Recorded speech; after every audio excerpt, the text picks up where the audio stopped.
Selamat sore waktu Bali. Kenalin, gue Teddy dan gue pengen sharing nih ya eh, tentang bagaimana gue menemukan sebuah koin gitu ya yang menurut gue bagus dan layak untuk dibeli. Teman-teman harus tahu bahwa di balik suatu koin atau token itu ada bisnis, ada perusahaan, ada employee, ada orang-orang yang bekerja di balik itu dan mencari peluang bisnis yang pastinya ingin mendapatkan profit dari situ. Nah, that's why jadi kita jangan sampai asal-asalan beli coin atau beli token, jangan beli kucing dalam karung. Jadi kita harus make sure that kita itu membeli perusahaannya dalam bentuk token atau coin.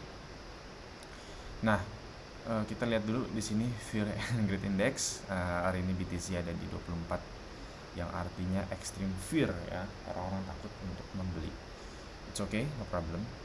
Nah, kita akan lanjut di sini bagaimana cara saya melihat gitu ya. Mungkin setiap orang akan berbeda-beda cara melihatnya gitu ya. Dan mungkin ini sifatnya subjektif. Nah, ini ada yang namanya coinmarket.com. Ini semua orang bisa akses secara global, dan all coin yang ada itu biasanya di sini. Jadi yang bagus gitu ya. Ada ranking-rankingnya juga. Nah, ada banyak banget nih, mulai dari Bitcoin, BNB, ada juga Ethereum, Cardano, XRP, dan masih banyak lagi. Di sini gue mau cari yang paling besar aja deh, kira-kira 10 top 10 ya, top 10. Nah, top 10 itu di sini akan gue lihat ya stablecoin nggak termasuk ya, Tether sama USD sini nggak termasuk. Jadi top 10-nya ada sampai Avalanche ya, kira-kira gitu. Gue bakal cari koin yang harganya agak murah ya, mungkin. Oke, XRP. Sini kita akan lihat. Nah, ini di XRP 0,6 dolar. Dan kita akan, biasanya untuk memastikannya saya secara pribadi itu masuk dulu ke website XRP yang bisa diklik di sini ya, atau juga ini ada dua nih. Ada banyak sebenarnya XRP itu, ada beberapa perusahaan, XRP Ledger, Ripple, dan ada apa lagi ya, saya lupa. Nah, di sini pasti gue baca dulu nih tentang XRP Ledger, scalability, sustainability blockchain ya. Decentralized, bla bla bla bla bla, itu high perform dia bilang. Terus streamline development. Nah, terus juga di sini dia bilang ini buat cross currency payment gitu. Yang pasti dibaca-baca dulu sih apa manfaatnya dari coin ini dan bisnis apa yang dijalankan gitu ya. Kalau yang paling banyak kita tahu sih di sini XRP itu cross payment gitu, cross payment. Dan kita juga bisa lihat di sini website yang XRP lagi, Ripple. Nah, ini customernya mereka. Ada Bank of America, ada CIMB Bank, ada banyak ya. Bank of America keren banget sih. Nah, kira-kira itu kita harus lihat dari situ dulu sebelum yakin. Nah, terus selanjutnya juga kita bisa lihat di sini white papernya. Oke, salah klik. Nah, ini dia white paper. Sebentar ya, tanya bursa saya dulu. Nah, ini dia. Pasti kita baca dulu ya. Ini ada banyak banget dan gue udah baca bagian ini. Banyak sekali apa yang mau diselesaikan, apa yang dia mau bantu gitu ya untuk global payment gitu. Terus ya pokoknya kita lihat lah di sini. Terus selain itu juga kita bisa lihat koin lain. Kalau gue sih dari harganya murah dulu ya, misalnya Cardano gitu. Simple example. Ini bukan balik lagi Dior, setiap orang bakal beda-beda. Tapi gue secara pribadi juga suka Cardano karena Charles Hopkins ya, CIO-nya itu juga orang dari scientist juga, timnya juga tim scientist, jadi nggak asal gitu yang pasti. Wah, ini banyak banget nih introduction-nya, apa sih yang mau dia lakukan gitu dengan Cardano. Ini gue suka Cardano, gue suka banget. Making the world work better for all gitu. Jadi Cardano tuh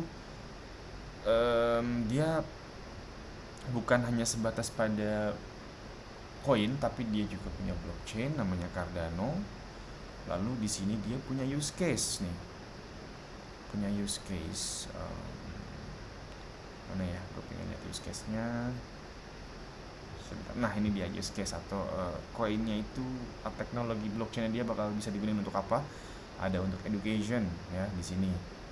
Dari ini UHK itu anak perusahaannya Cardano. Cardano itu punya beberapa, 3 kalau nggak salah. Yang pertama UHK, terus yang kedua ada Emurgo.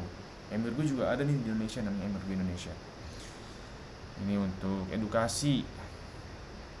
Jadi kalau misalnya nih kalian punya sertifikat di zaman dulu itu kan, zaman sekarang juga masih ya, sertifikat kalian hilang gitu ya, ijazah kalian hilang gitu, itu kan prosesnya bakal lama. Tapi kalau ini di blockchainisasi gitu ya sertifikatnya, maka yang pertama nggak akan ada kasus duplikasi lagi, terus juga tidak ada ijazah lagi ilegal, dan yang ketiga ini proses kalau hilang itu bisa lagi dilihat dalam blockchain.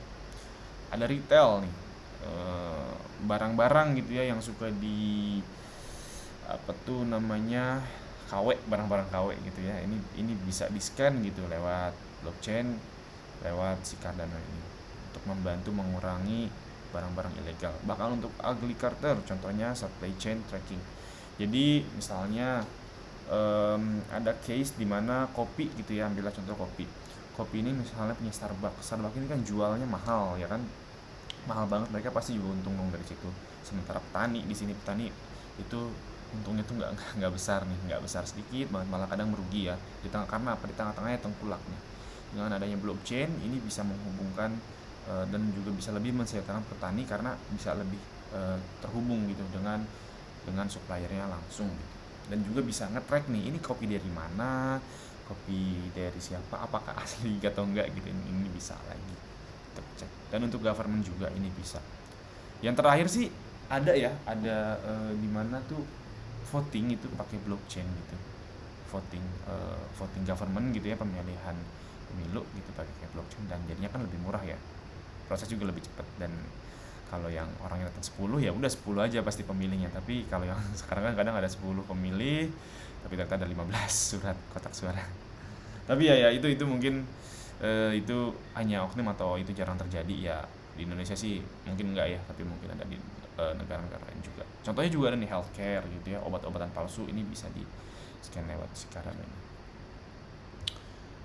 Itu sih kira-kira yang pasti harus dipastiin dulu kalau misalnya kita mau memilih koin. Dan ya salah satunya ini juga karena koin yang gue suka gitu. Jadi gue beli ini. Oke, terus ada juga misalnya Polkadot harganya $19 ya.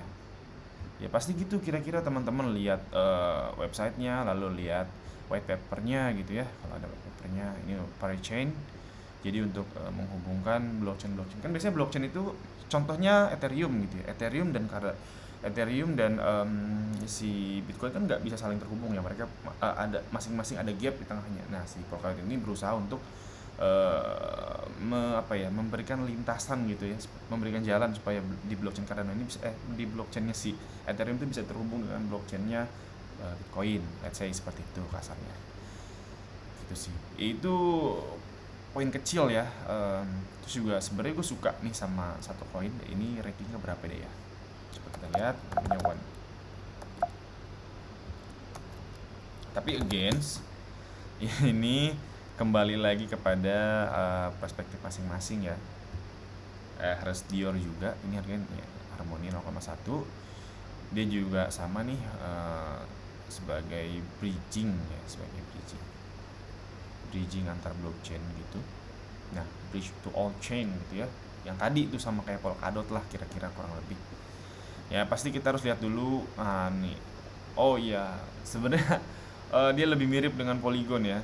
Mirip-mirip dengan Polygon. Polygon itu Matic koinnya. Kita bisa lihat ini kenapa memilih One gitu. Ekosistemnya ada di Sushi, Binance, Bitcoin Bridge. Kalau si Polygon ada di Aave, Sushi, Curve.